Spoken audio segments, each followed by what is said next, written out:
ఏమున్నా ఊర్ల మధ్యలోనే పెట్టుకోవాలనా? ఈ కంపెనీ చేయబట్టి ఊళ్ళో జనం ఉండాలనా పోవాలనా?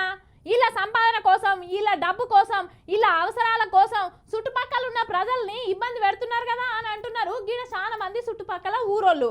అది ఏం ఊరు, ఏం కంపెనీ పురాగా అరుచుకోవాలి కదా, మరి అరుచుకుందాం పాండ్రి.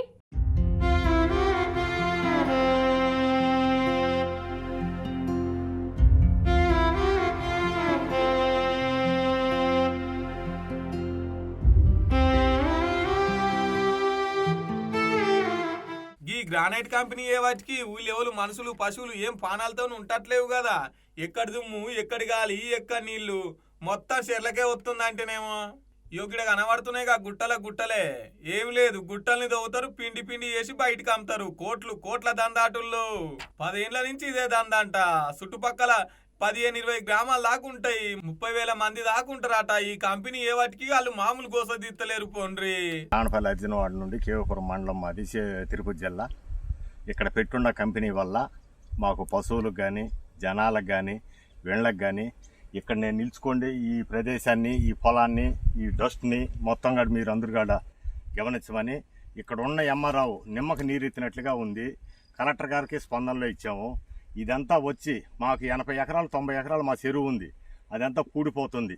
ఎవరికి చెప్పిన వాళ్ళు ఆనకట్టలు వేస్తున్నారు. ఆనకట్టలు వేస్తే వానకి ఎంత సోపు ఉంటుంది, ఒక అరగంట ఉంటుంది, మళ్ళీ పుల్లు అయితే అయిపోతుంది కదా. వాటి వల్ల అడవి మీద పశువులు మేయడం లేదు, జీవాలు మేయడం లేదు. ఈ కాలం తీసి పెరుగు దేశంలో పెట్టుకోమని మా చెల్లెకొద్దు. వాళ్ళగది ఇచ్చారా, వాళ్ళ ఊరికి అదాం తీసుకొని మమ్మల్ని కాలంని తీసి పెరుగు దేశంలో వదిలిపెట్టమను, మాలలో వదిలిపెట్టమను, మాకు ఇబ్బందే లేదు.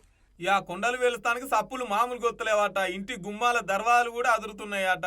ఈ గబ్బుగాలతోని మనుషులకు రోగాలు వస్తున్నాయట. ఇండ్లన్నీ పగులు పడుతున్నాయట, మొత్తం రోగాలు వస్తున్నాయట. రోడ్లన్నీ ఖరాబ్ అవుతున్నాయట.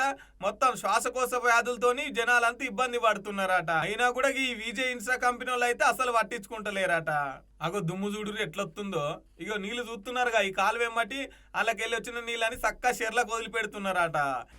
మా దగ్గరలో విజయ్ ఇన్ఫ్రాటెక్ క్వారీ ఏర్పడింది. వాళ్ళు ఎంశాండ్ వాచ్ చేసి దాని వ్యర్థ పదార్థాలు చెరువులోకి వదిలేసేది కాకుండా ఆ వదిలేసిన వ్యర్థ పదార్థాలని కంప్లైంట్ చేసిన తర్వాత 1.5 కిలోమీటర్ ఉంటే దాన్ని పూర్తి చేసినారు. ఇప్పుడు మీరు జేసీబీ ఎత్తుకొచ్చి లోడిస్తే మీరే చూస్తున్నారు, వ్యర్థ పదార్థాలు అట్నే ఉన్నాయి. ఎంశాండ్ వాచ్ చేసిన వచ్చిన వ్యర్థ పదార్థాలతో కాకుండా బ్లాస్ట్ చేసినప్పుడు అదరే ఇది సౌండ్కి ఇంట్లో గున్నాలతో కూడా పడుతున్నాయి. బోర్లు ఇరకపోయి బోర్లు రావటం లేదు. ప్లస్ ఏంటంటే ఆ వచ్చిన ముందు వాసన వచ్చి బ్లాస్ట్ అయినాక ఒక అరగంటకి ఉళ్ళేకి వస్తున్నది. ఒక 3/4 గంట దాకా అట్లా చేస్తారు. దానివల్ల దీర్ఘ వ్యాధులతో బాధపడుతున్నారు. కలుషితం అయిపోయి పశువులు చనిపోతున్నాయి, పైర్లు పండటం లేదు. మెయిన్ కారణం క్వారీ క్లోజింగే మాకు. ఇక దీంతో ఆ ఊళ్ళో కనీసం గడ్డి మొలతలేదట. ఒకవేళ ఆడాడ మొలిచిన గడ్డిని తిన్నా కూడా పశువులు అయితే పానాలతో ఉంటలేవట. రోజుకు 100 టిప్పర్లు వస్తున్నాయట, ఎత్తుకొని పోతున్నాయట గ్రానైట్ మొత్తం. ఇది ఇంతకేడ జరిగిందో చెప్పలే కదా. తిరుపతి సత్యవేడి నియోజకవర్గం బ్రాహ్మణపల్లి అనే ఊర్లే కొంతమంది అసైన్డ్ భూములను లీజుకు తీసుకొని ఇట్లా చేస్తున్నారట. అందుకని అధికారులతోని ఊరోళ్ళంతా గోస చెప్పుకుంటున్నారు.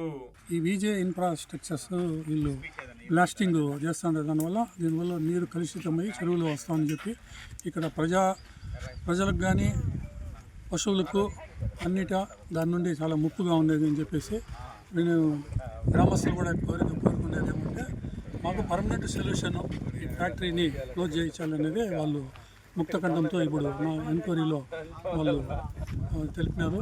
నేను ఇదే విషయంగా కూడా రిపోర్ట్ని వీళ్ళు గ్రామస్తుల్ని ఒక స్టేట్మెంట్ కూడా ఇవ్వమని చెప్పేసి కూడా వాళ్ళకి చెప్పడం జరిగింది. అట్లాగే ఫ్యాక్టరీ యాజమాన్యాన్ని కూడా మేము ప్రజలు ఏం చెప్పినారు, గ్రామస్తులు అనే విషయం కూడా వాళ్ళు కూడా ఈ ఎంక్వైరీకి వచ్చారు.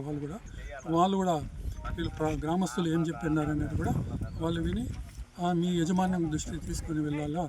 వాళ్ళు గ్రామస్తులంతా కోరుకునేది ఏమంటే మీ ఫ్యాక్టరీని క్లోజ్ చేయాలనేదే మాకు పర్మనెంట్ సొల్యూషన్ అని చెప్పి చెప్తున్నారు. కాబట్టి మీరు కూడా మీ ఫ్యాక్టరీ ఓనర్కి విషయాన్ని తెలియజేయండి అని చెప్పేసి కూడా మేము చెప్పినాము.